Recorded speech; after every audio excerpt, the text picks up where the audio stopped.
this demonstration. But before I get started with this demonstration, if I can read my copyright disclaimer under Section 107 of the Copyright Act of 1976, allowance is made for fair use for purposes such as criticism, comment, news reporting, scholarship, and research. What that means is that everything that you hear in this demonstration is for entertainment and educational purposes only. Everything that you hear in this video that I call a demonstration is the opinions of mine and others. Everything that you hear in this demonstration is allegedly. Make sure you watch the whole video, and that way you'll find out everything that it is to know about P. Diddy's indictment that may actually send him a free man. Also, everything that you all need to know about the $100 million lawsuit that was awarded to a Michigan inmate that has been put on hold. What that means is that P. Diddy doesn't have to pay the $100 million lawsuit. How many of y'all think that it's unfair? How many of y'all think that the judges are giving P. Diddy an opportunity to get out of this trouble? Salute, Miss G. Appreciate you for pulling up, Miss G, because, and I'll get into the details. I'll get into the reason why P. Diddy doesn't have to pay this $100 million lawsuit to this Michigan inmate. Salute, Perk. Salute, Perk. Now, the Michigan inmate was given a 75-year sentence, a 75-year prison sentence for sexual assault on a woman. Let me just get into it. I'm trying to give everybody some extra minutes to pull up before I actually get started, because I'm going to be dropping some heavy information on you all. So I'm just going to give everybody a few more minutes to pull up, because it's going to be some heavy information. It's going to be some heavy information. How many of y'all think that we should support P. Diddy? How many of y'all think that we need to support P. Diddy? You know, we make mistakes, can't take away from his legacy, can't take away from the empire that he built. He was able to employ many of people. So how many of y'all think that we should get behind P. Diddy and support him? Drop a one. Because there are people out here that feel like, regardless of what P. Diddy is being accused of, he's still innocent. Because we know in the court of law, you're innocent until proven guilty. So there's still some people that feel like P. Diddy is innocent. And then you have some other people that feel like, he just got a bad deal. People feel like, they picking on P. Diddy. They feel like, it's a bigger fish that they're trying to get. And they're cornering Diddy to get Diddy to give up some names. Some people feel like with everything that's going on with the elections, with this second assassination attempt on Trump's life, some people feel like this is just nothing but a distraction. I don't feel that way. But there are people that feel that way, that this thing with P. Diddy is no more than a distraction.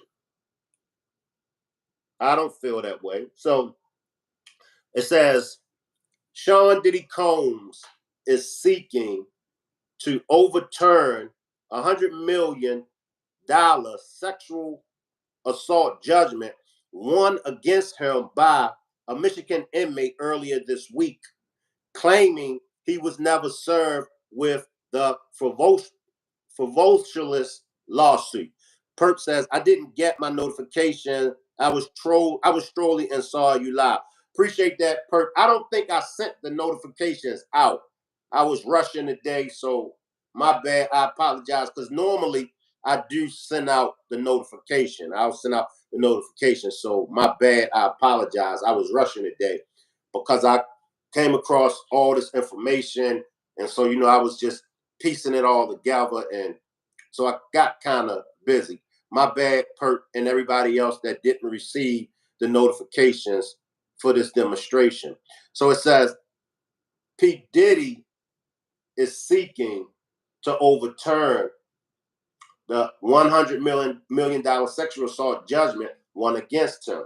It says in an emergency motion filed Thursday, attorneys for the rapper said he learned about Dirk Lee Smith's lawsuit and massive judgment from media coverage, and that the case would have been easily dismissed if Combs had been given a fair chance to respond. So it seems as if P. Diddy wasn't notified of this lawsuit.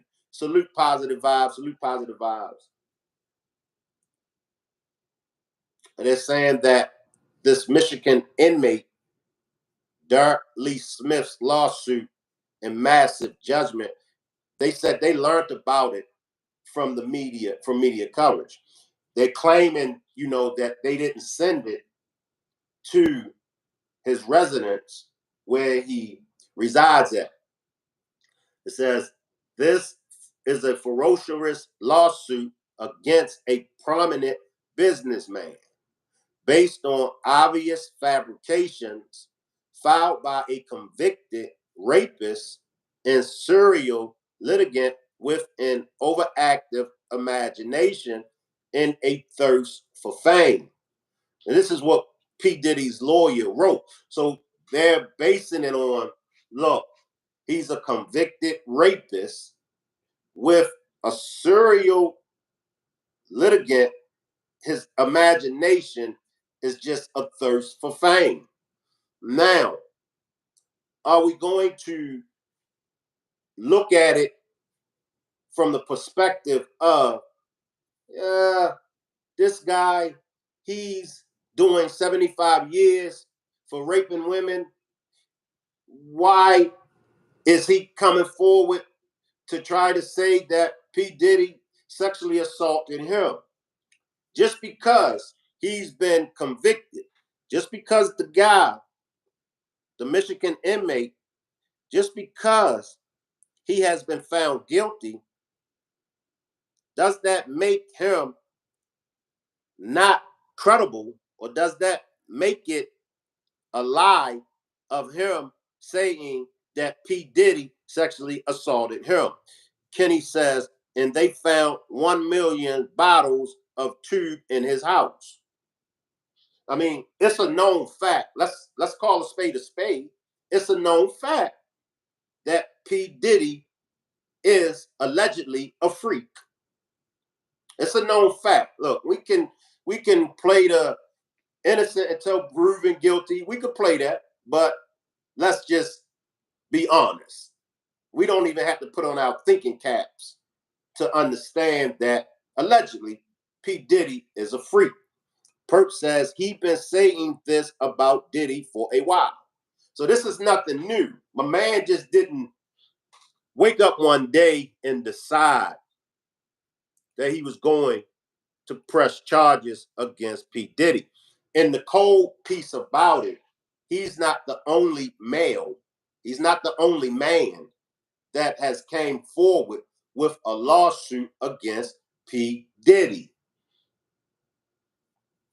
It says the huge award issued by a Michigan state judge on Monday was what's known as a default judgment, a kind of legal award granted when an accused party doesn't respond to a legal action.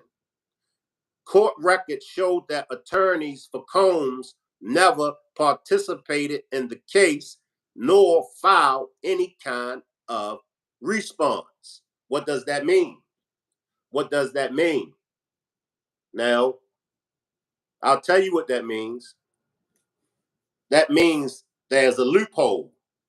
That's what we call a loophole. And many people have won appeals. Many people have had their convictions overturned. Many people at trial have been found not guilty because of simple loopholes like this. It's a loophole. It's a loophole. It's a legitimate argument.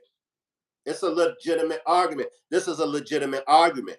Now, as an attorney, because as I stated before, life is nothing but a game. And when you learn how to play chess, you'll be able to understand how people move and you'll be able to move different. So let's look at this loophole. There's a loophole. This is definitely a loophole because the argument is the attorneys, they never responded back to the complaint. So that can be tossed up in the air depending on the right judge, depending on the jurors. It says, but in Thursday's filings, they say that's because they would never been legally served with the allegations. A crucial first step in any American lawsuit. Listen, had Mr. Combs been notified in a timely manner of these outrageous claims, he would have defended himself, as he is prepared to do now. But he did not have that opportunity.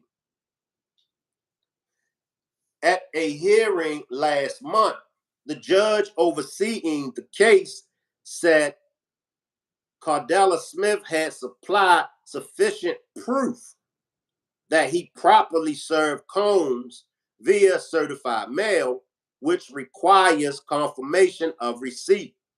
But in Thursday's response, Combs' lawyers say that the letter was not sent to the rapper's primary residence and it had not actually been signed by him personally.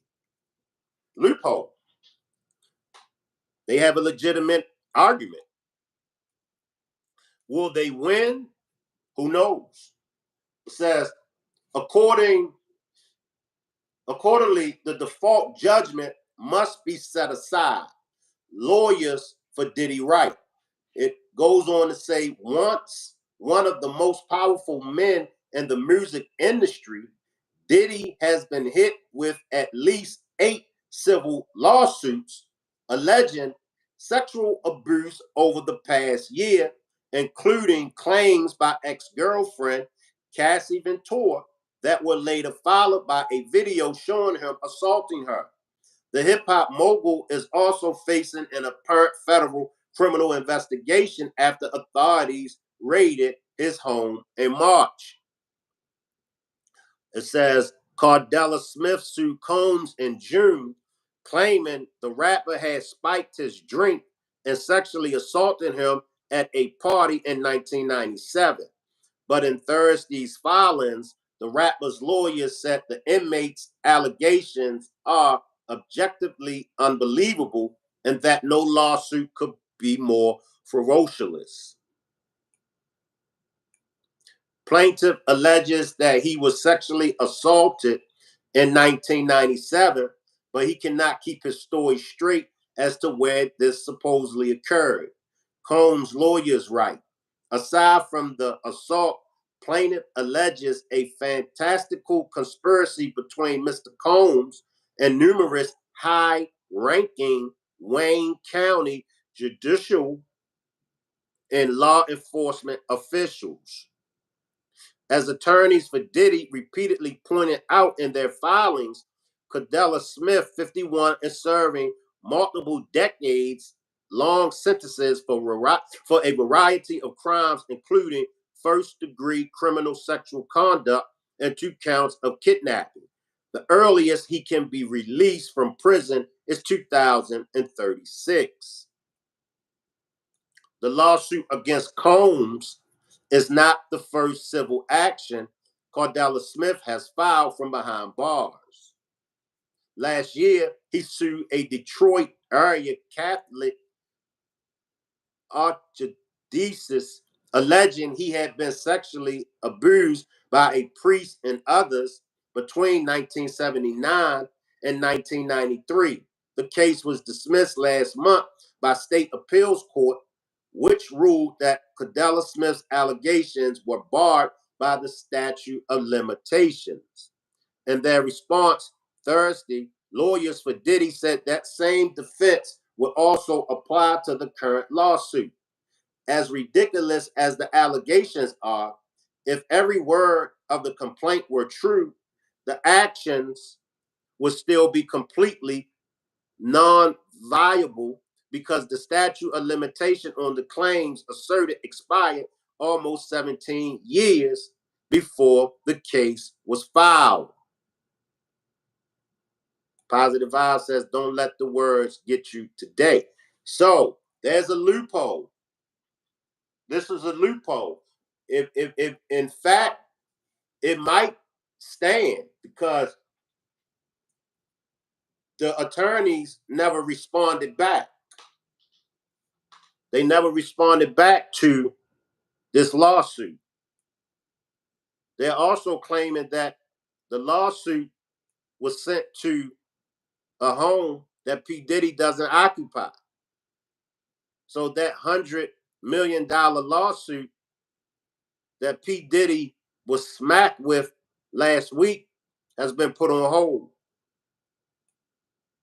How many of y'all think that it's a conspiracy?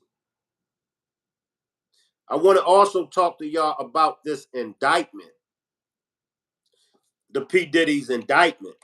You know, yesterday I read some of the indictment, and one thing that I noticed was that there's only one victim that's in the indictment. There's only one victim in the indictment. Now, we didn't get a chance to see who the victim is. We don't know exactly who this victim is, but why do y'all think there's only one victim in the indictment? Are they setting this up for P. Diddy to win this case? What do y'all think? I mean, talk to me.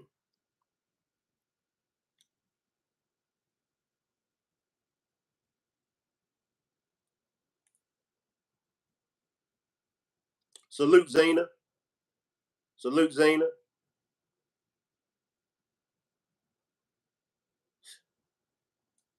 You got a federal indictment.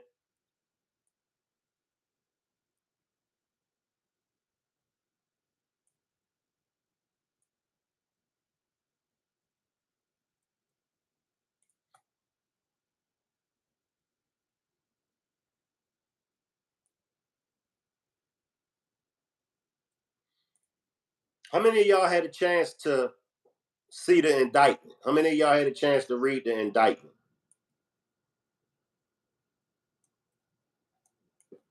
How many of y'all had a chance to read the indictment?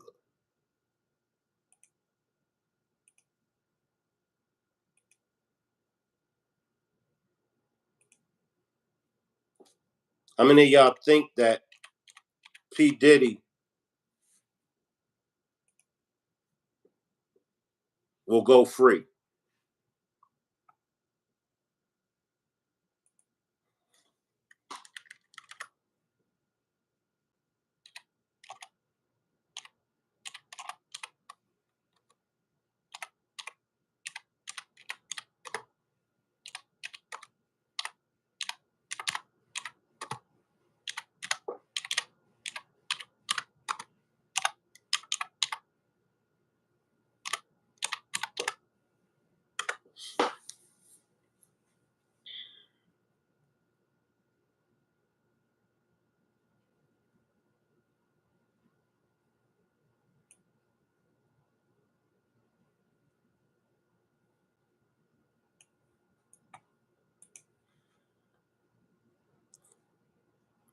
Martin says, does a federal indictment basically means you can't plead the fifth?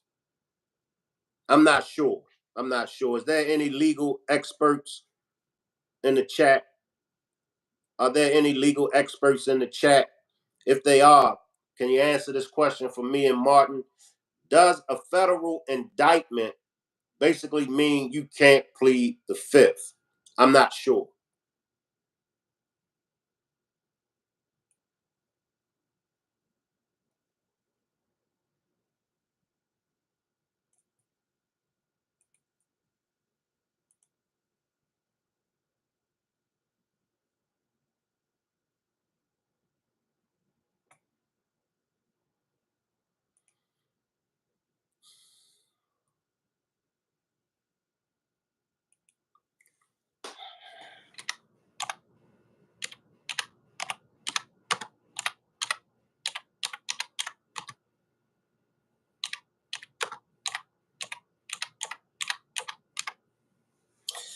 Martin says, yeah, I agree. When there's federal charges, they usually search for more victims.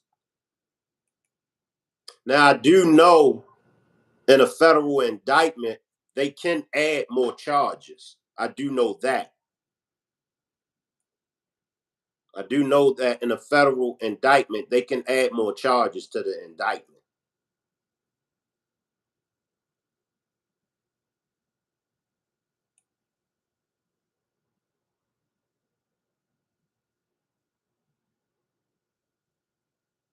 Just bad with me, y'all. I'm on my computer.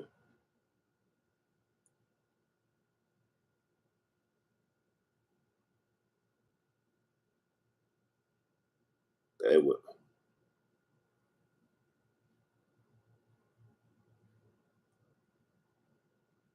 All right. I think I'm on to something, y'all.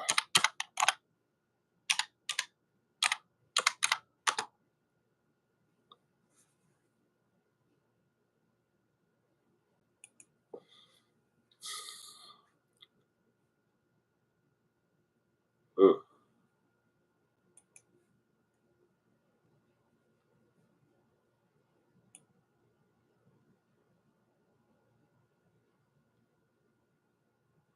Maybe I need to come off of the computer. Mars says, okay, yeah, then you wouldn't be able to plead the fifth, I guess, without it being looked as incriminating.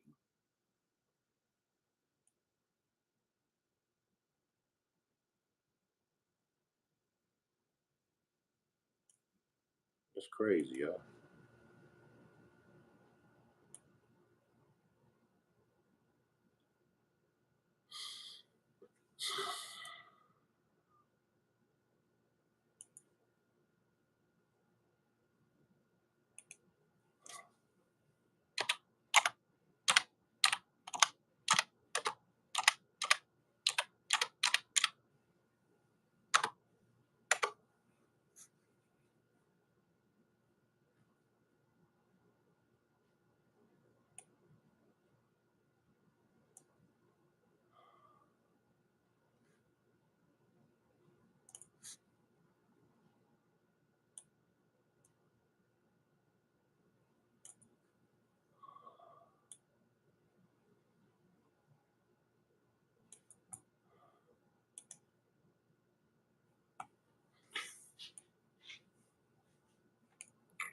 I know what to do.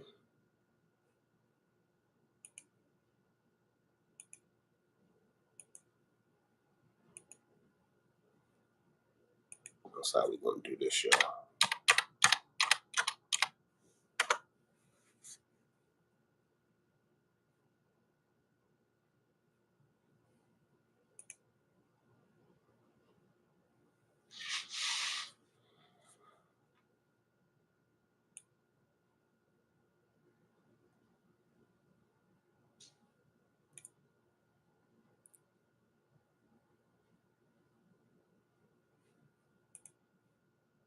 Sean Combs was arrested yesterday at a swanky NYC hotel. But before a judge today, he pleaded not guilty to 3 federal charges: racketeering conspiracy, sex trafficking by force, fraud, coercion, transportation to engage in prostitution. He will be held without bail. Now, the energy around the courthouse today wasn't as heightened as maybe expected. Here, there were a few fans out here today, some in their cars yelling "Free Diddy," some understanding what the victims are feeling in this case and saying this criminal case was a long time coming. Some just surprised he wasn't even issued bail at all. I actually spoke with a girl visiting from Germany with her mother, and she was surprised Diddy appeared inside the courthouse that you see right behind me. Let's hear what she had to say. What are your thoughts on seeing just this massive amount of people outside of this courthouse while you're here just for vacation? I was surprised. I was like, what's happening? And then you approached me, and I knew it was about Diddy.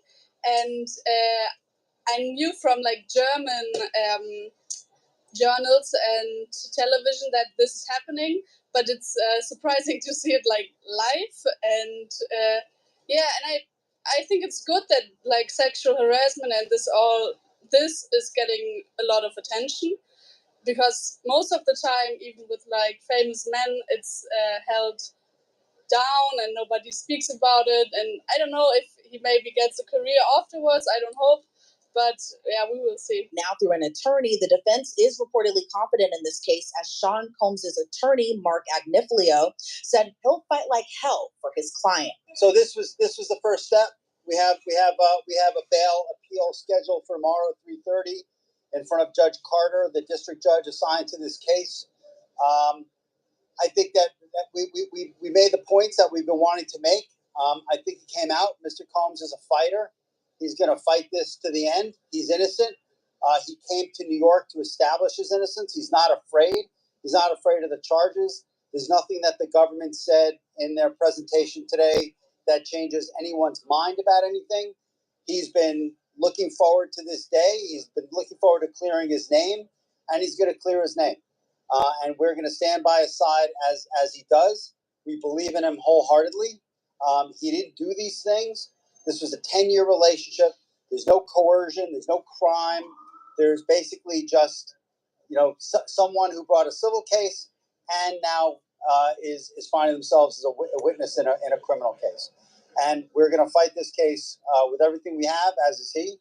And eventually he's going to be shown to be innocent.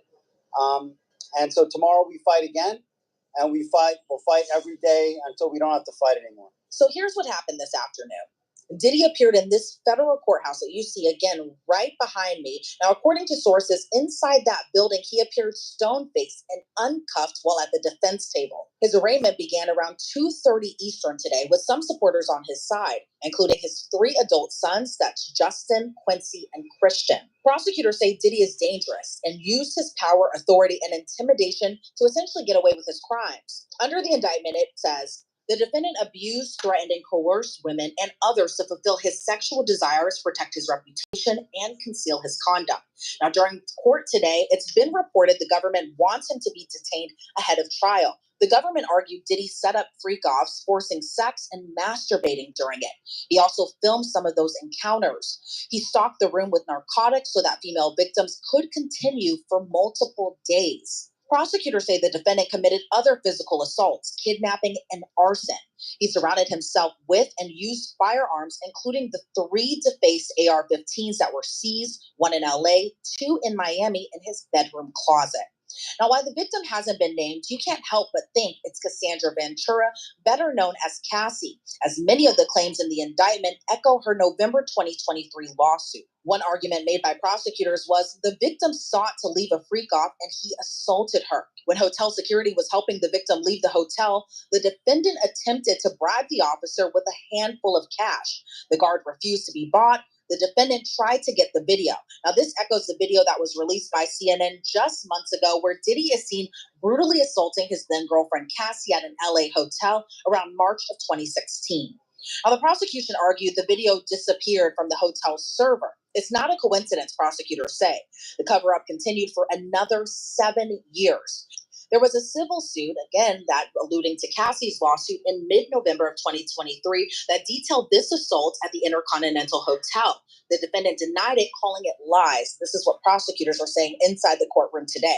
Now, according to prosecutors, witnesses they interviewed have universally expressed fear.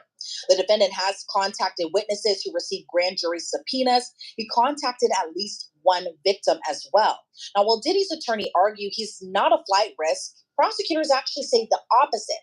Now, they argued the defendant is a wealthy man. It allows him to flee quickly and without detection.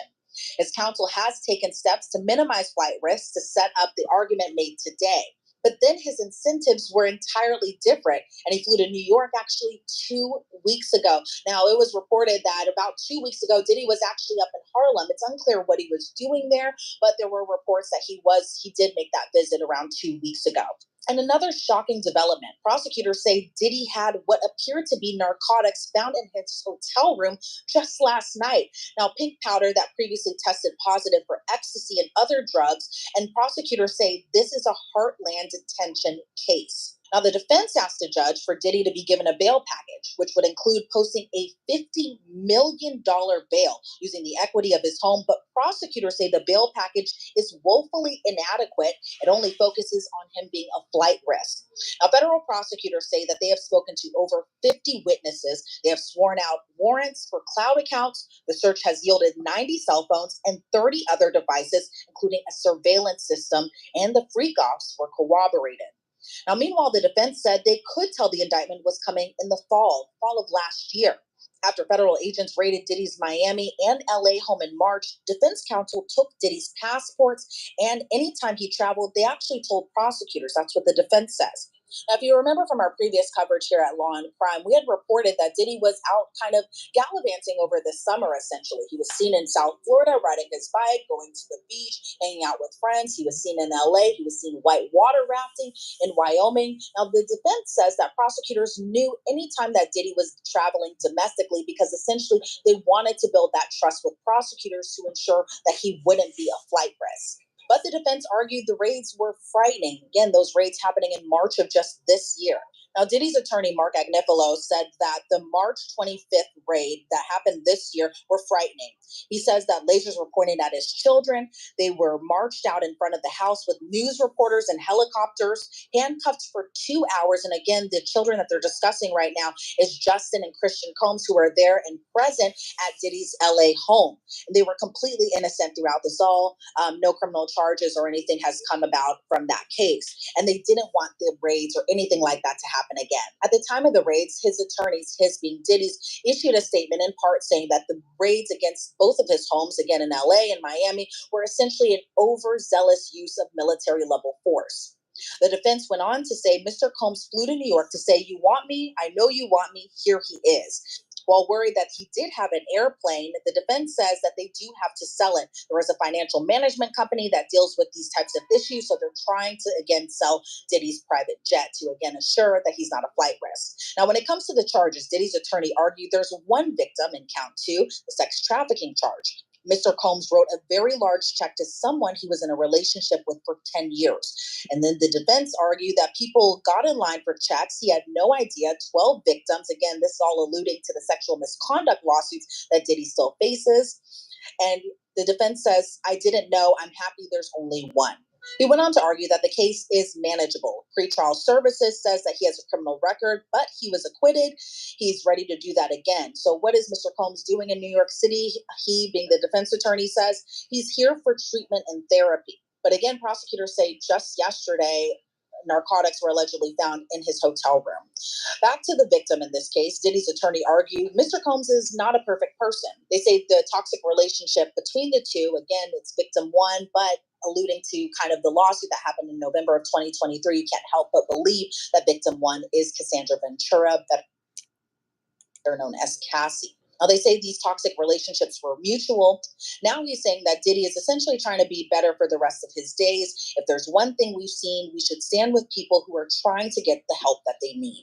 Now, Agnifilo argued that the hotel footage found its way out. He says he wondered how that even happened. Let me just say this, y'all, and I don't mean to interrupt.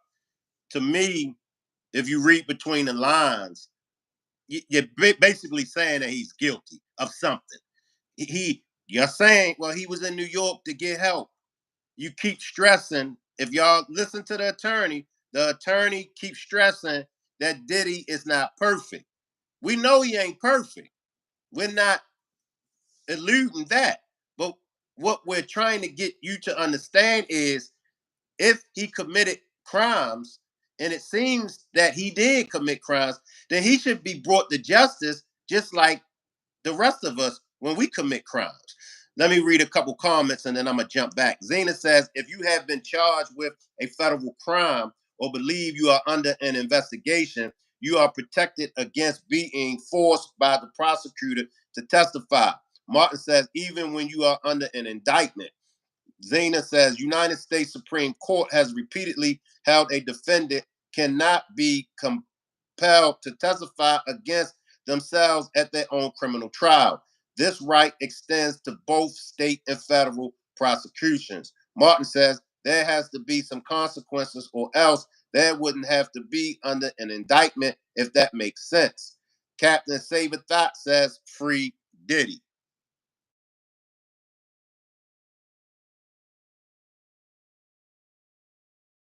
Trump didn't have any court proceedings. Mr. Combs saw it and issued an apology, and he wanted to do that. Now, let's play that apology video for you real quick. It's so difficult to reflect on the darkest times in your life. Sometimes you got to do that. I was stuck. I hit rock bottom, but I made no excuses. My behavior on that video is inexcusable. I take full responsibility for my actions in that video. So somebody please tell me, what is the attorney talking about? Diddy is innocent of these charges. He's admitting.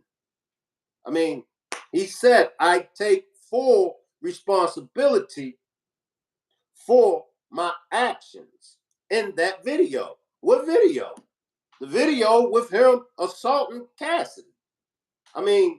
It was best for them to just not say anything at all. It was best for Diddy to not have made this video. Let's just come on, y'all. Come on, you can't make this up. Come on, Diddy. Disgusted for my actions. No excuses. Listen to him. On the darkest times in your life, sometimes you got to do that. I was stuck. I hit rock bottom, but I made no excuses. My behavior on that video is inexcusable. I take full responsibility for my actions in that video. Disgusted. I was disgusted then when I did it. I'm disgusted now. I went and I sought out professional help. I had to go into therapy, go into rehab. Had to ask God for his mercy and grace. Oh, that's fine. You know what I mean? We're gonna give you some brownies. We're gonna give you some Cheerios. We're gonna say, man, that was a good thing that you done, P. Diddy. However, you still got to pay the piper. You still got to suffer the consequences. I'm so sorry. But I'm committed to be a better man each and every day. I'm not asking for forgiveness. I'm truly sorry. Now, Diddy's attorney, Mark Agnifilo, argued two people were in that hotel room that day, an issue that Mr. Combs had more than one girlfriend was essentially at the center of the argument that he alleges. Victim one was looking through his phone and saw that, then hit him in the head with a cell phone and took his clothing, so he came out of the hotel room in a towel. And again, while Cassandra Ventura, aka Cassie, wasn't named in the indictment or mentioned in court by name today, you can't help but again wonder, because again, this mirrors the March 2016 brutal assault video that was released on CNN just months ago, as well as mentions some of the allegations that were also in her federal lawsuit against Diddy that again was settled within one day of it being filed in federal court. Now, Agnifilo reportedly argued they were in love, but the victim ended up marrying the trainer that Diddy got for her. Agnifilo claims that the two Diddy and victim 1 were cheating on each other, but the defense says that she has 2 kids now with the trainer. Now, according to the defense, victim 1 called Diddy's lawyer and said that she wanted to write a book. But if you want to buy the rights, you'll have the rights for $30 million. Now, that has also been alleged to have been the settlement payout from Cassie's lawsuit as well, too. Now, the defense says that we have a recorded conversation. It did not go well for her and her lawyer. Then November 2023 comes and she sued Diddy. Again, the lawsuit has been settled. The only one that has been settled since he has been facing that mountain of lawsuits since November of 2023. Agnifilo reportedly went on to say, when he contacts witnesses, it's not to stop a criminal investigation. He said, why is it depicted as a one-sided thing? There's 30 million reasons, $1 a piece. She said, I'm going to write a book. You can buy the rights. When talking about the most recent lawsuit, which Diddy faced from former Danity Kane member Don Richard, Agnifilo said this Don Richard lawsuit and Miss Harper, that's alluding to Kalina Harper, who used to be Diddy's Dirty Money group, again with Don Richard.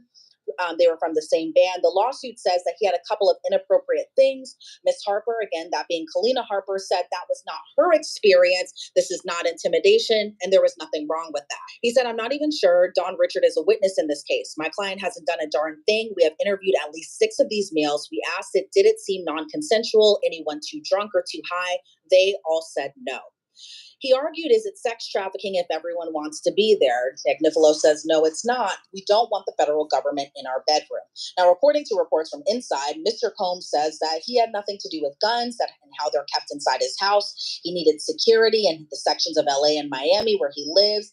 Did they do it wrong? Not for us to say. Not his gun. R. Kelly, ? That involved children. They cannot consent. So alluding again to the R. Kelly case, which was also brought in this very courthouse right behind me. Now, the defense argued that they do have a substantial bail package. Some family members were there in the courtroom today. Again, we all saw Justin Combs, Christian Combs, and Quincy in there. The defense says that they do love him, and a $50 million bond secured by a $48 million piece of property, again, that being Diddy's home. And then on August 20th, they paid off $18 million for the mortgage. $18 million for the mortgage. Salute, Mel. Salute, Mel. Salute, Miss Parker. I see y'all. Salute. $18 million for the mortgage. While the lawyers went back and forth during arguments, the judge would ultimately make that final decision. The judge said in the case, I find the presumption has not been rebutted. The judge said there has been significant violence and weapons around, also coercion of witnesses, even gentle coercion can be effective. The judge said the type of behavior we're talking about happens also behind closed doors. The judge said, I thank your family members for coming, but Diddy will not be released. The judge wasn't trying to hear any of that. The judge wasn't trying to hear any of that. Let's see what we have on the Michigan inmate.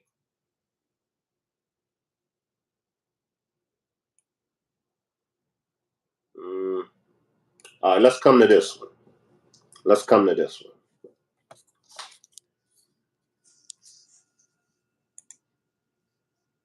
To argue the motion today, sir? Yes, Your Honor.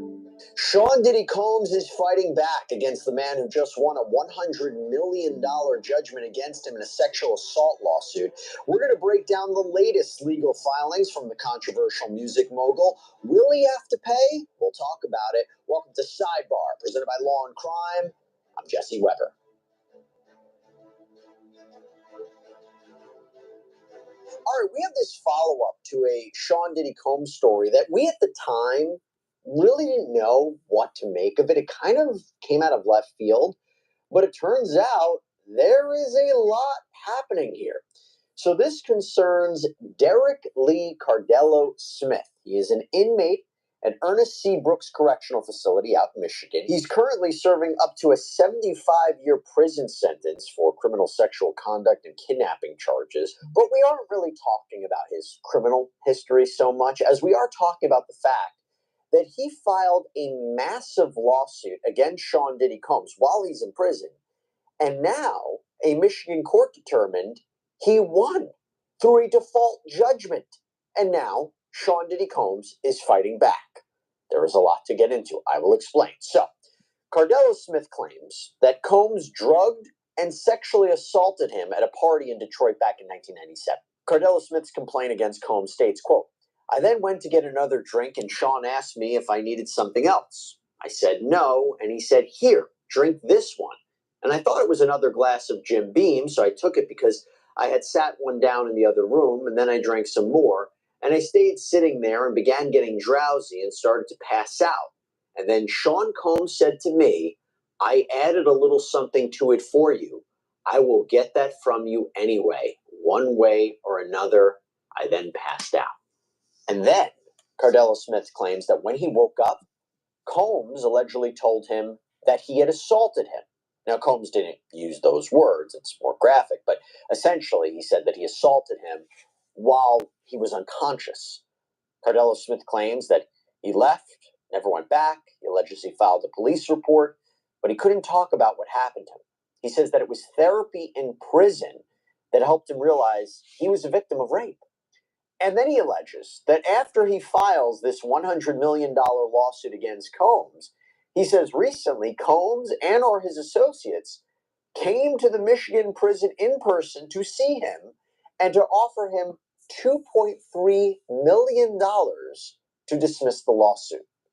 He claimed Combs said, "You know how we get down," to which Cardella Smith allegedly responded, "Well, I disagree with how you get down." As we sort through all these legal filings surrounding Sean Combs, can I just take a second to tell you guys about something positive for once, something that I think you're going to really, really love. Would you want cash back when you buy gas and groceries? That's where our amazing partner comes in, our sponsor of Sidebar, Upside. They can help. So this is a free... Wow, y'all. While I wait for this commercial to play out, wow. Now, I believe that it would be an easy way to find out whether this is true, because according to my man, he said that P. Diddy and his associates came to visit him while he was locked up and offered him $2.3 million. So it's an easy way to figure that out. Check the visitation log, right? Check the visitation log. I see you, Tyson. I see you, Tyson. Tyson says, check the records. And that'll determine whether or not they came to see him. And if he lied about that, them coming to see him, then for surely you will have to dismiss the lawsuit. Because if he lied about that, what else in the lawsuit is he lying about? Y'all follow me? But let's come back to my man as my man finished breaking it down, and then I'll come back, y'all. Let my man finish breaking it down. Is that a Michigan judge had granted Cardella Smith's petition for a temporary restraining order in order to prevent Combs from selling any real property for a period of 90 days. This was after Combs had listed his LA house for sale. This was during a hearing in August that we covered. And this was a big win for Cardella Smith, who was representing himself, especially for a guy with a history of being very litigious, filed numerous criminal appeals and civil complaints. I mean, honestly, I was looking at his filings and the terms that he was using. I got to say, for a guy without the resources of a law firm and no proper legal education, it was pretty good. And I mean, it worked. He got the judge to grant the TRO, but it didn't end there. No, because he also asked the court at the time to enter a default judgment against Combs because he claims Combs didn't file an answer to the summons and complaint that he had served upon him. So the judge let him know about next steps, and we looked at the court papers, and included is a signed, sworn declaration from Cardella Smith that he did serve Combs with this summons and complaint. That'll be important in a minute. Now, a little background here. A default judgment is when the court says, look, you automatically lose this case because you failed to take some sort of action. And by the way, that's how Suge Knight lost Death Row Records. That's how Suge Knight lost Death Row Records, because he just didn't show up. Now, at the time of the hearing back in August, here's a little bit of the back and forth between the judge and Cardella Smith. So you're going to have to file the affidavit and request for default, okay? Okay. Yes, Your Honor. And obviously you'll be able to file that before a pretrial date anyway, okay? Yes, ma'am. Yes, Your Honor. Okay, so All the right, order so- was granted? The order, your ex parte motion was granted, or your motion for a temporary restraining order was granted. I've signed it.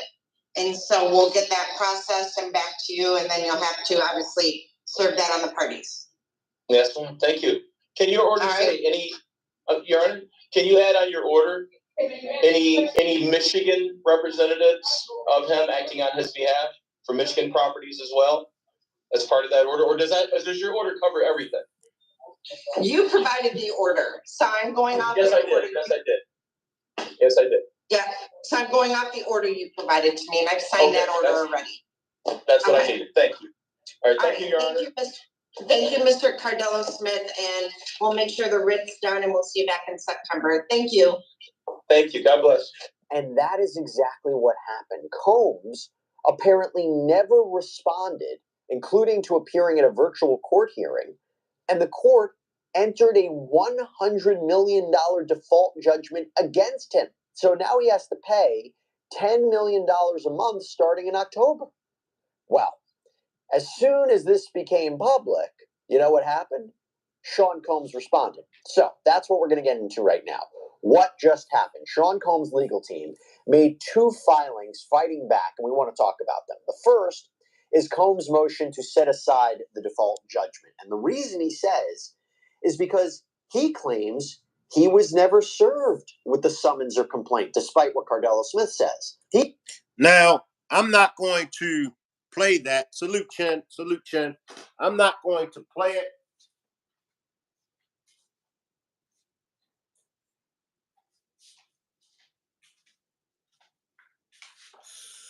I'm not going to play it, and the reason why I'm not going to play it, because if you was here early in the demonstration, you all know that I went over the exact same thing that he's getting ready to break down.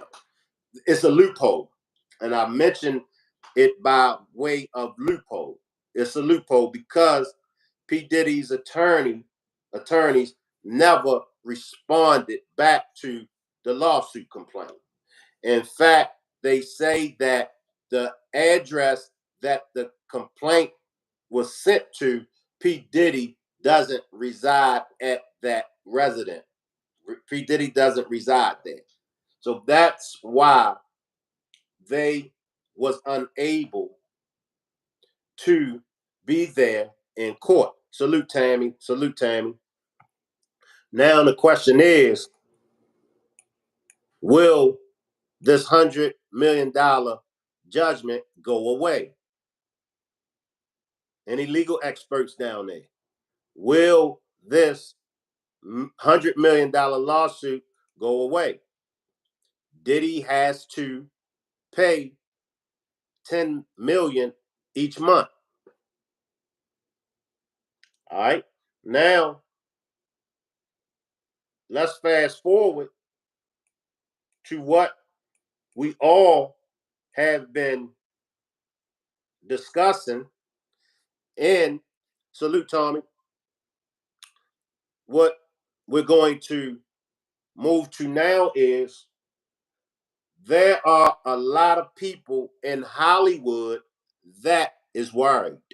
And I believe rightfully so.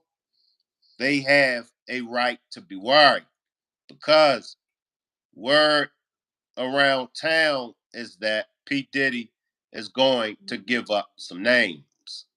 Combs is denied bail on charges of sex trafficking and racketeering. TMZ has been following this case for months now, and Charles Lati-Baudier is joining us to dive deeper into what is happening.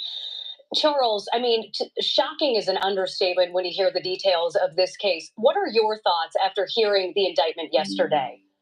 Good morning, Brian and Natalie. I got to tell you, my thoughts reading the 14-page indictment yesterday were that there are a lot of people in Hollywood were probably worried about which Diddy parties they were at and what was going on.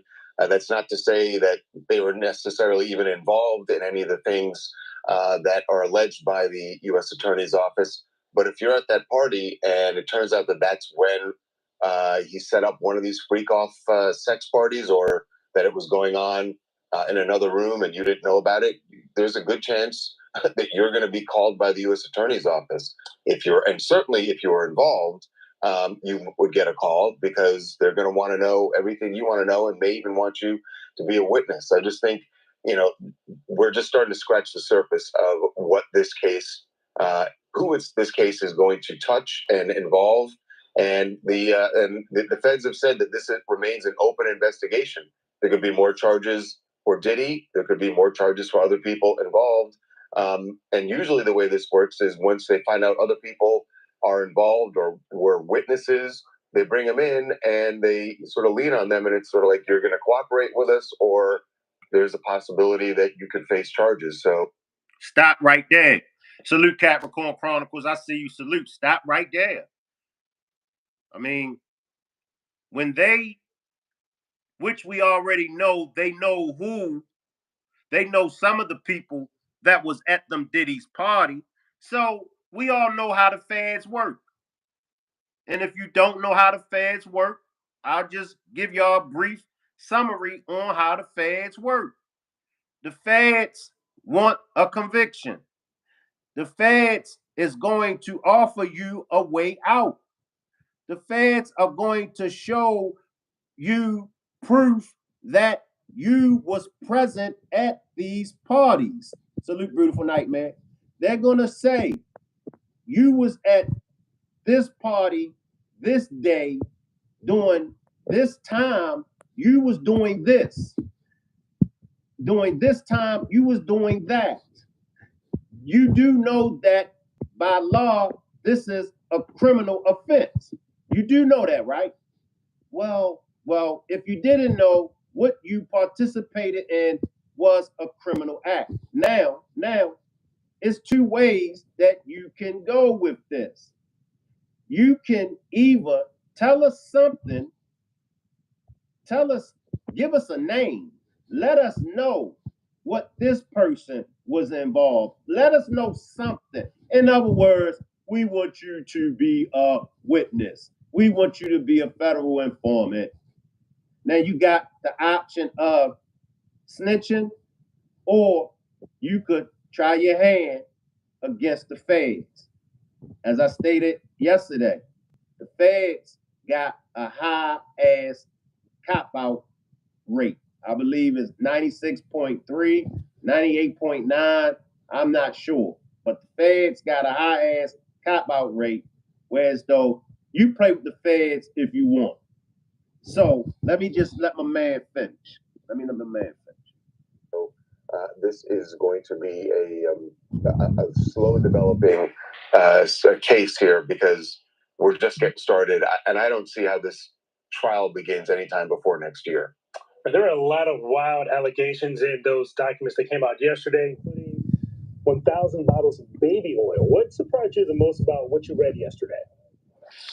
Yeah, I mean, that one, Brian, was definitely an alarming. Let me say this for the record. Yes, I've used baby oil in the past. I don't use baby oil no more.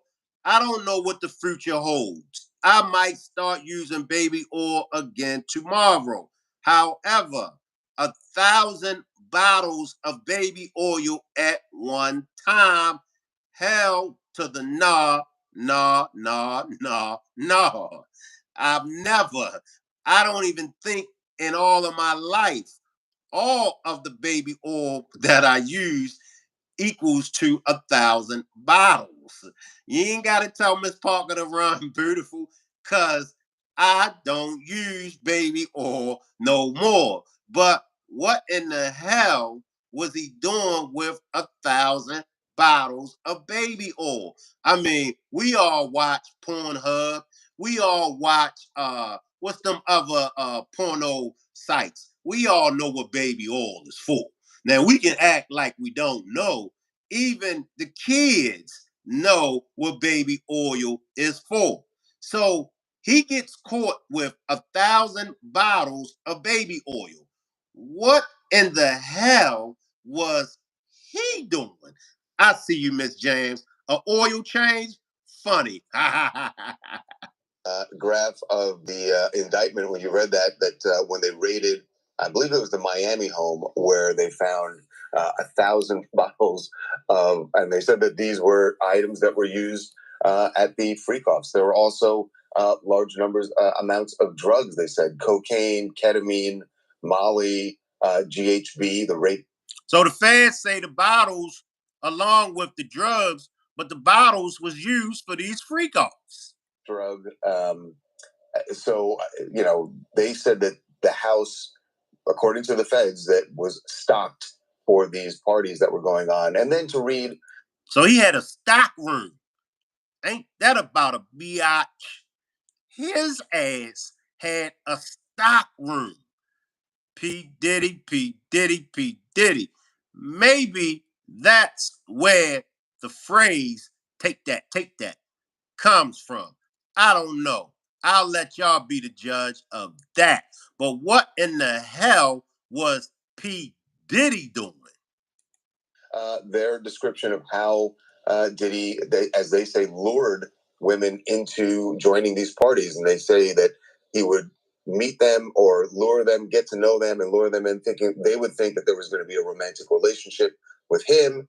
And then it would turn out that they would be at these freak-offs where they would be forced to have, or drugged and forced to have sex with male prostitutes that he was bringing in. And that's one of the counts that he's facing also, is the transportation of individuals for a purpose of prostitution. So really alarming allegations laid out in court. Diddy, of course, has pled not guilty to all of it. And then the real kicker for him at the end of the day was that the judge said you will be held without bail. And that means however long it takes for this trial to begin, he will be in a federal detention facility in Brooklyn, and not a very nice one. In fact, a fairly notorious one. So you got to figure it. He wants out of there, and he wants out as soon as possible. We're in this era right now, Charles, of men with power falling from grace in Hollywood. And when I think about Harvey Weinstein, that was an open secret in Hollywood for a very long time about what he was doing with victims. Was this also the case with P. Diddy, that the people kind of knew this was going on? I will say this: there were always been whispers about his power and how he wielded that power. But I can't say I heard any whispers about these freak-offs, and it's really your ass don't want to say nothing because you don't want your ass to be hauled in by the feds. I didn't see the baby interview with Shannon Sharp, beautiful. After this demonstration, I'll check it out.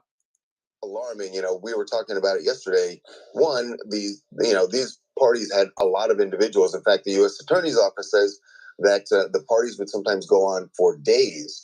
So there are a lot of individuals involved, and yet, and they say this has been going on for more than 10 years, and yet we didn't hear about that. So that means that all the people that were involved, according to the feds, were that he managed to keep them all quiet, that nobody would speak about it. And that does sort of speak to the kind of power he wielded and the fear that people had of him.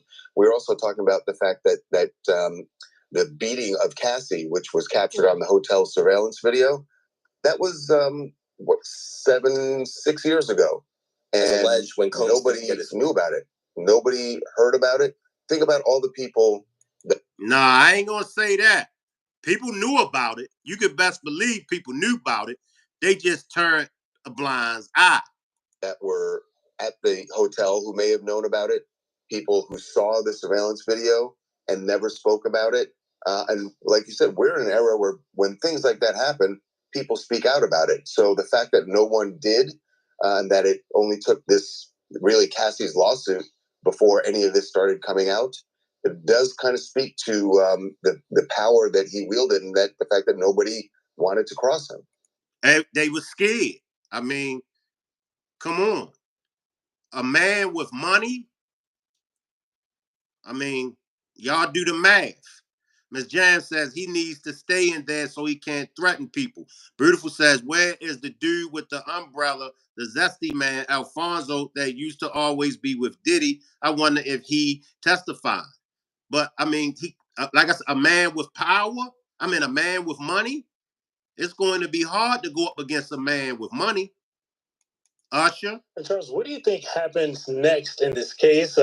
Members of Sean Combs' family have been ordered to give up their passports. He's currently in jail. What do you think happens from here? Well, his attorneys, the first thing that's going to happen is today, his attorneys are going back into court. They've appealed the bail ruling.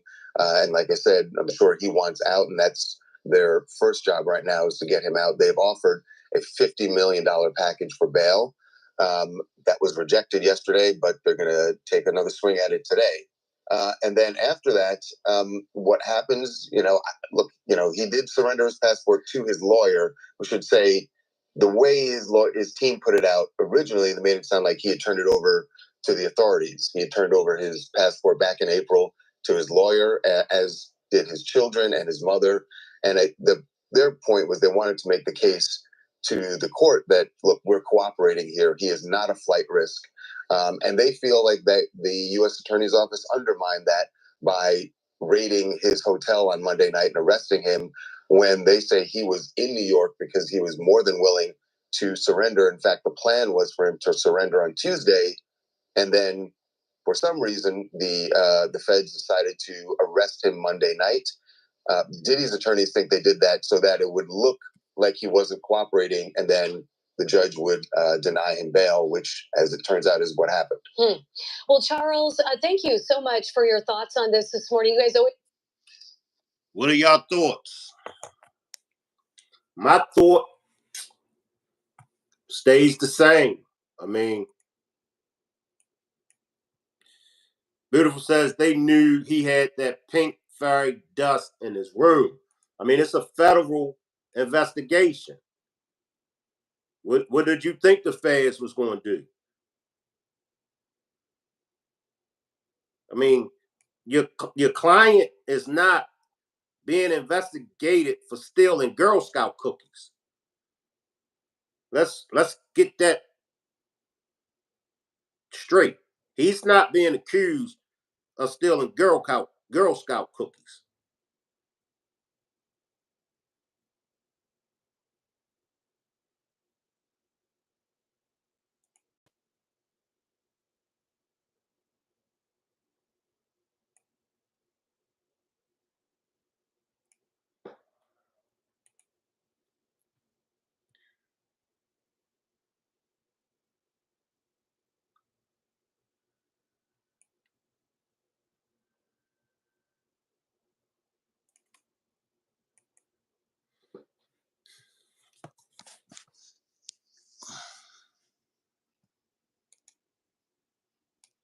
Diddy, he got indicted. You called it, man. A few weeks ago, you was on the platform and you said that he was going to get arrested in September. Yeah, man.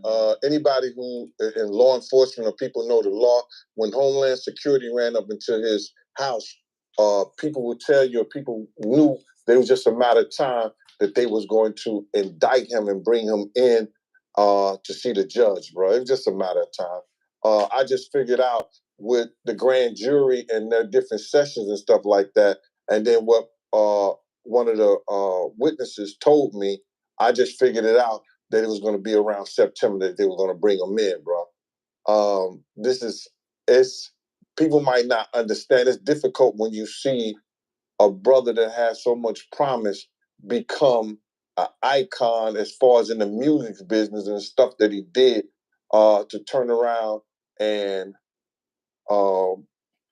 just tear his whole life down.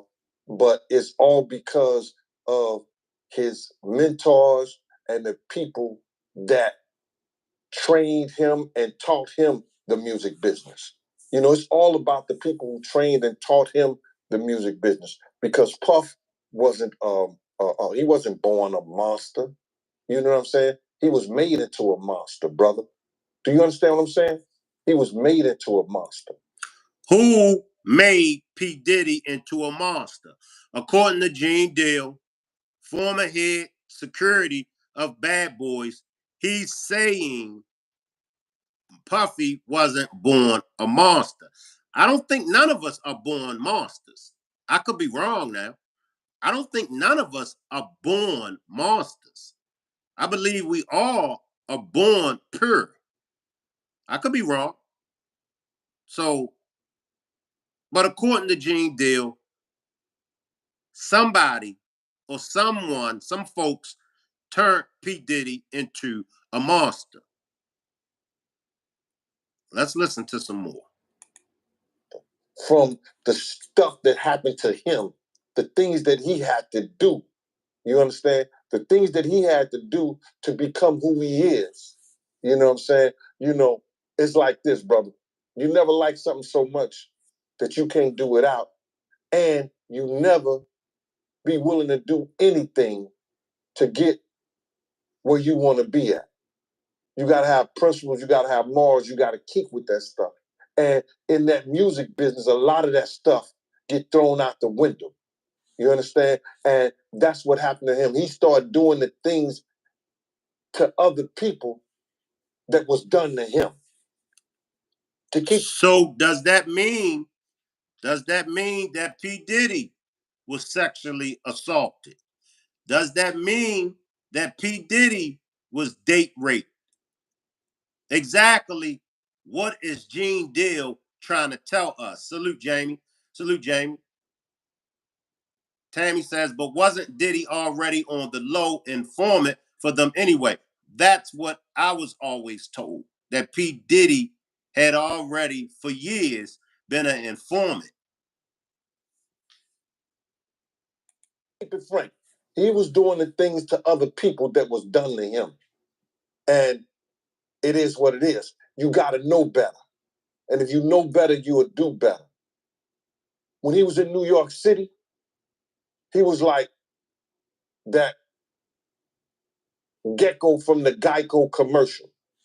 Then he turned and started going, when he lived in Cali and Miami, he turned into Godzilla. I would see him talk about how he using drugs. He was never like that. Smoking cigarettes, smoking weed and everything like that. He turned into something that you could consider a monster, bro. Then he started doing things to people, you understand, that he learned. We all, I'm not going to say we all, but some of us has experienced what Gene Deal is trying to get to. He's trying to say that P. Diddy's behavior was learned. He's saying that those in the industry was doing these same things to P. Diddy. Salute Caramel. Salute Caramel. I see you down there. But once again, it comes down to knowing right from wrong. There are many successful people in this world that was molested when they were young. There are many people in this world that have become successful that grew up in foster care. There are many people that went on in life to become successful that grew up in a single parent household. There are many people that went on in life to be successful that had a drug addicted mom and dad that raised them. They went on to become successful. They went on to live good and righteous lives. So why are we trying to turn the blind eye again? Gene Deal, I got to pull your card. I got to hold you accountable. You was around Bad Boys when P. Diddy was moving as this monster that you say he became to be. You saw some of these things, right? You didn't report any of these things, right? Now, everything has played out, and P. Diddy has been arrested and he has to face the music, now you're trying to give him a pass. Well, let me let some more of this play because maybe I'm jumping too fast. Maybe he's just speaking on it. Let's listen to some more. I see you, Tommy. I see you, Caramel. Caramel says, I really think it's going to be a lot of people that will be exposed with him. Tommy from Still Swinging Podcast says, no, he wasn't reporting it because he was getting paid. He didn't think about it till he stopped getting paid. And that's what I was saying, Tommy. Now you're not getting paid. Oh, sure, you're going to talk and tell this man's dirt. But as long as you was getting paid, his dirt was a secret. Carmel says, how come no bodyguards, assistants never charge R. Kelly case or Bill Cosby? Good point, Carmel. That's alert behavior, bro. Now, I'm not saying that he may have been doing a couple of things here and there with women, stuff like that in New York, but the things that they're talking about that he was doing, bringing in prostitutes to have sex with his girl and all that stuff like that, that was some crazy stuff to me, man. So I'm just looking at this whole thing, man, and you had asked me, and we don't have these conversations like most people do. We're going to go back and you're going to tell me what, we're going to talk about this. You said, I'm going to ask you how you feel, bro. I don't want no man to ever go to jail and be leaving their kids behind, be leaving their family behind. You understand? But some dudes belong in jail. And that's what we have to focus on. I mean, it is what it is. I'm sure for every man that's in the chat, I'm sure for every man that's catching this on the replay, I'm sure that if you ever done time, I'm sure that if you ever got locked up, I'm sure that it registered to you that you was wrong and you is the one that left your children on the outside without you. So once again, it's accountability. We cannot keep giving people passes. Oh, they black. Oh, they got children. Well, was that black person that committed that crime, was they worried about their children when they were committing the crimes? That's all I'm saying. That's all I'm saying. Tammy says he may have been taught, but once he got a taste of the power and money, sexual activities with all the benefits and these that go along with it, he craved more while enjoying the perks of it all I got. Now, if he has a problem, if there is some mental disorders there, I'm all for therapy. Even if there is no mental disorderlies, I'm all for rehabilitation. I'm all for therapy. I'm all for forgiveness. I'm all for the above. However, I'm also for you have to pay the piper, meaning you have to be held accountable for your wrong. If you committed a crime, you have to do the time.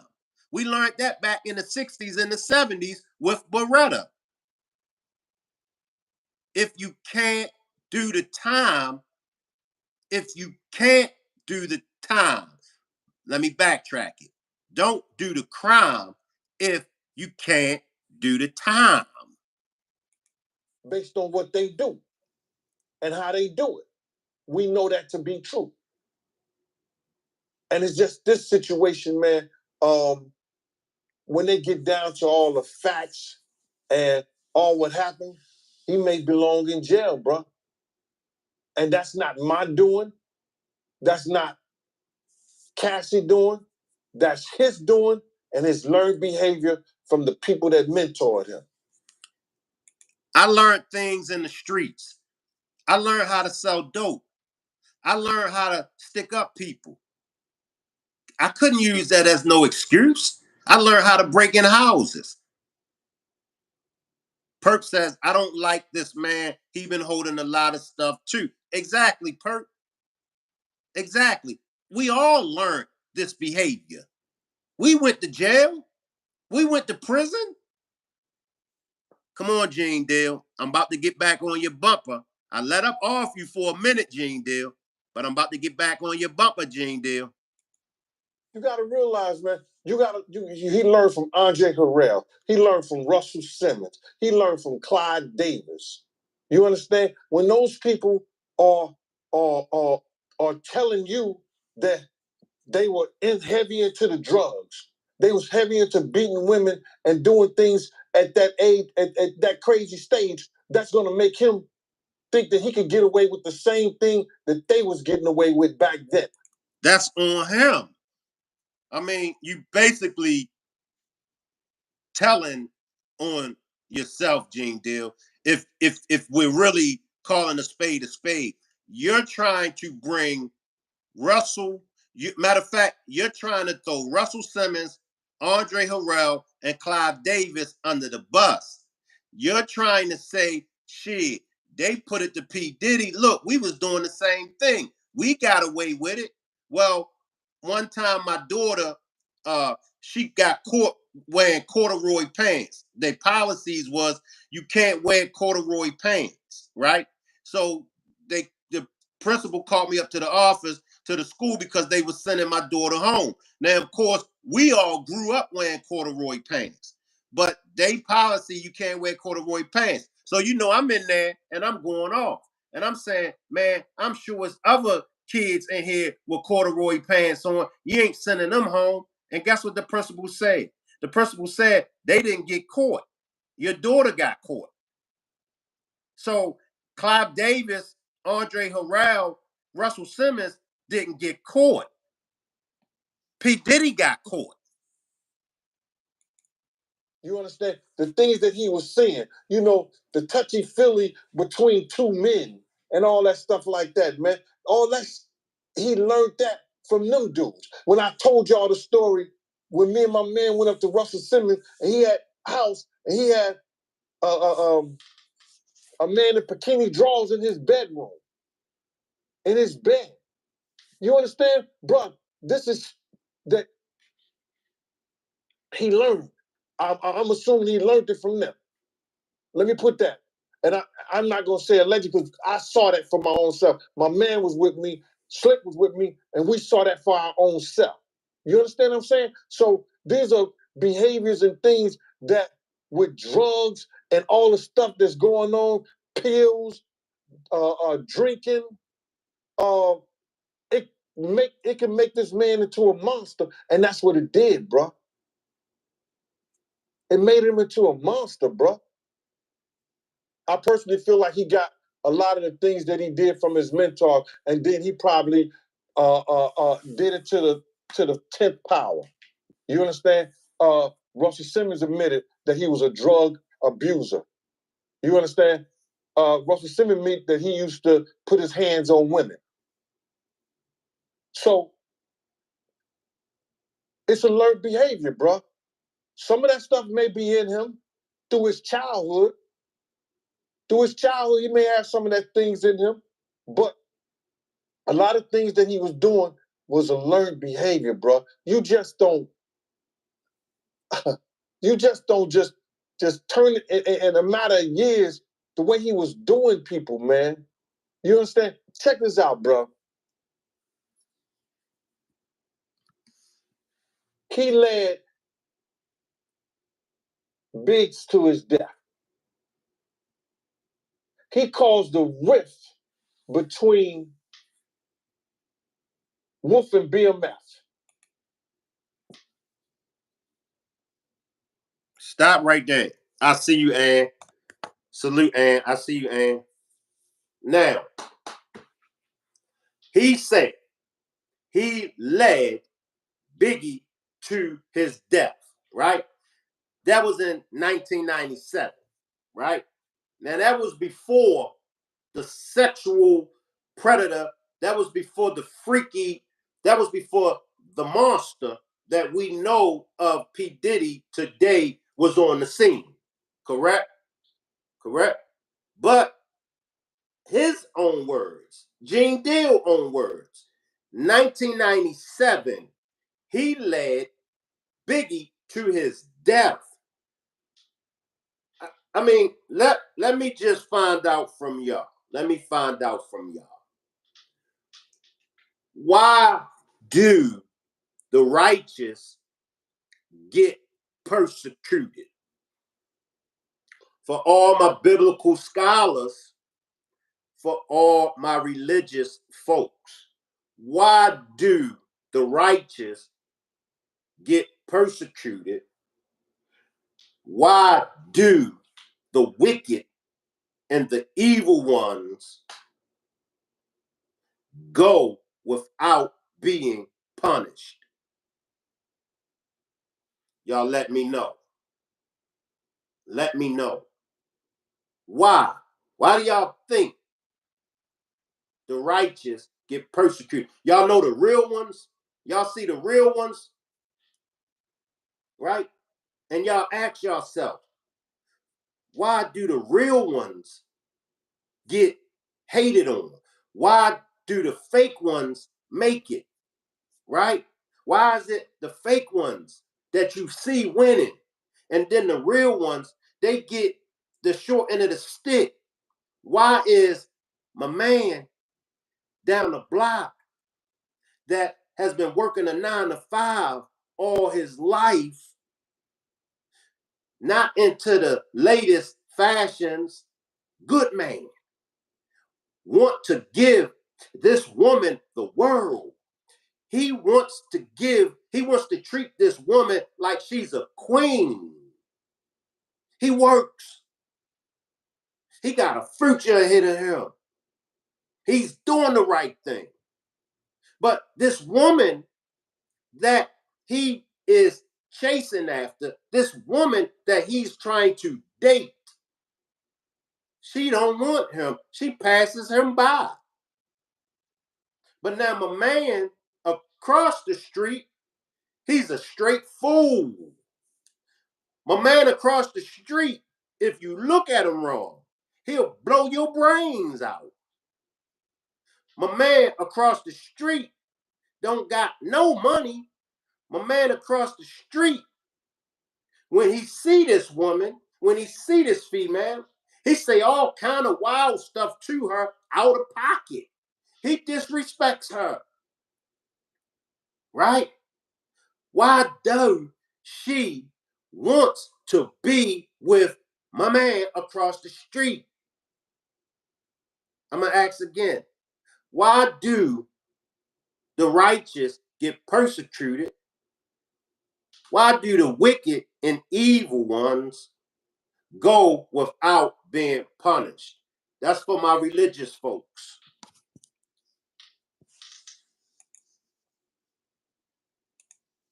That led to Wolf death. Cuss Wolf mother out. Lied about owing him $300,000. Because you had asked me how I feel, and I'm going to get into how I feel. Took a good friend of ours who raised money when he had the City College tragedy. A good friend of ours did things to make him popular in Harlem. Let him hang with us, be part of our crew the whole 9 yards. Disrespected him and wouldn't help him. This is how I feel about him being locked up and going to jail. Some people, their karma is so strong for what they do and what they did. The stuff that he did to Craig Mack. You understand what I'm saying? The stuff that he did to Black Rob and all those people in the spiritual world right now. His karma was about to catch up and was bound to catch up with him. You understand what I'm saying? His karma was bound to catch up with him, brother. So all these things that's going on right now, the learned behavior, what he got from these people who was not living spiritually correct with their behaviors and the things that they've done. He go and transfer and do that to people with the fact of all these people that he's hurt, that always helped him and been on his side and been there for him. What's happening to him now is one of the greatest tragedies that we're going to ever read about, bro. This is going to be one of the greatest tragedies that Shakespeare couldn't write in Richard. He couldn't write it in Macbeth. He couldn't write this shit in homie Romeo and Juliet. This is going to be one of the greatest tragedies of hip-hop, along with Pac's death, along with Big's death. And he brought it on himself because he knew that he was wrong, and he knew that he learned something that wasn't right. He know different from right and wrong, bro.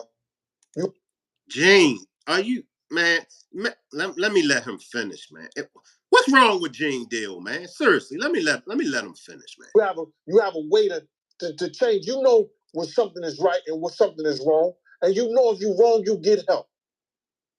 He didn't choose none of that, bro. He chose to be who he is. And that's all we saying, Gene Deal. So all this learned behavior, all this throwing Clive, Russell, and rest in peace, Andre Harrell, all that throwing them under the bus, talking about he learned their behavior. He learned the behavior from them. He might have learned the behavior from them if you say so. They ain't put no gun up to his head.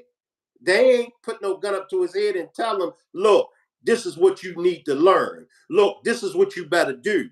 Come on with the BS, Gene. I think I'm going to have to troll you again, Gene Deal. I stopped. You asked me to stop. You know what I mean? And I said, all right, bro, I got you. But come on, Gene Deal. This is why I was coming last time. And I really wasn't even trolling you. You know what I mean? I wasn't trolling you. I was just asking you questions in your chat. And he was like, can you just stop? I said, all right, bro. But this is why I was asking you those questions back then, Gene. Which one is it? I mean, is he a monster that deserves to go to prison? Or should we give him a pass because the behavior was learned? I know you're in my bushes, so make a demonstration and answer my questions, and I won't come for you. But answer my questions, Gene Deal. Look, I appreciate everybody for pulling up. Salute. We're going to be going live later on the Still Swinging podcast. Check my community wall. We will be going live later on again on the Still Swinging podcast. Salute, LaJessica. I see you, LaJessica. Let me read Ann's comment. Salute, Ann. Ann says, Gene gave him a pass when he was watching all these stories he tells. Exactly. He been giving P. Diddy a pass. So, I mean, which one is it? One day you giving them a pass, the next day you taking the pass back. One day you giving them the green light, the next day you giving them the red light. I mean, which one is it? I mean, honestly, in this case, P. Diddy, he has to face the music. Now, if he has mental issues, he should get some mental health. I'm not denying none of that. I wouldn't deny anyone any kind of therapy. I wouldn't deny anyone any kind of counseling if they need it. I mean, it is what it is. And that's part of the problem for men. And I'm going to say this for men from all races. It's just not black men, but it's men of all races. Men of all races, we have been programmed to be robots. Men of all races, we've been taught, suck it up, man up. My head can be busted wide open to the white meat. I could need medical attention, but I'm taught, man, suck it up. that little cut, oh man, I don't know why you crying, Shank Rock. Oh man, Shank Rock, I don't know why you're bleeding. Shank Rock, just suck it up. So Pete Diddy, along with a host of a whole lot of men, I'm sure, needed help. I'm sure early on they needed therapy. They needed counseling. My ass needed therapy. My ass needed counseling. Probably need it now. But it was a stigma. Remember, it was taboo for us men to seek help. Oh, yo, that's for women. You know, man up. So I will give him that. I will say that maybe P. Diddy needs help. But he's not the only man. He's not the first man that needs help. And this is a problem for us men of all races. You know, who do we have to come to and shed a tear? I'm talking real tears. What support system do we have as men? Who do we have to go to and talk to about our problems? Who do we as men have to be able to tell us it's going to be okay? I understand. I feel your pain. It don't work like that for us men. Yeah, you might find a man group here. You might find a man group there. You're going to find 1 in a million men groups. But I'm talking overall. We didn't get that help growing up. I didn't get that help. I didn't get counseling. I didn't get therapy. Because even if counseling and therapy would have been something that would have been suggested to me, I would have turned it down. I would have turned it down because it was taboo. We're taught to go hard all the time as men. From little boys, we're taught to go hard. What if I don't want to go hard? What if I'm soft as a baby's ass? And that's what happened. You have a lot of these young boys that's soft as a baby's ass, but they were programmed to go hard. So they grow up with that mind frame. And it's not until you have a son of your own. This is when my whole ideology, this is when my thinking process started to change. When I had my daughters and when I had my son. But when I had my son, I had to look at my son as if my son was me. And I had to see the things. Tommy mentioned this on a demonstration the other night. He was like, his sons hang out in Starbucks. And he was like, he would have never hung out in Starbucks. We would have never hung out in Starbucks. But Tommy felt so good, he felt so happy that his sons was hanging out in a Starbucks. That means that Tommy done something good. That means that that means that Tommy's sons was around people that raised them good. But when we was growing up, we wasn't taught to hang at no spots like Starbucks and stuff like. We was taught to hang at the crack house. We was taught to hang at the liquor store. So this going to be a continuous demonstration. We might get into it later on the Still Swinging podcast, or I might just go ahead and do a part 2. I'm not sure. But once again, I appreciate everybody for pulling up. Jessica, I seen you down there. Salute everybody, and I'll see y'all later on. Salute.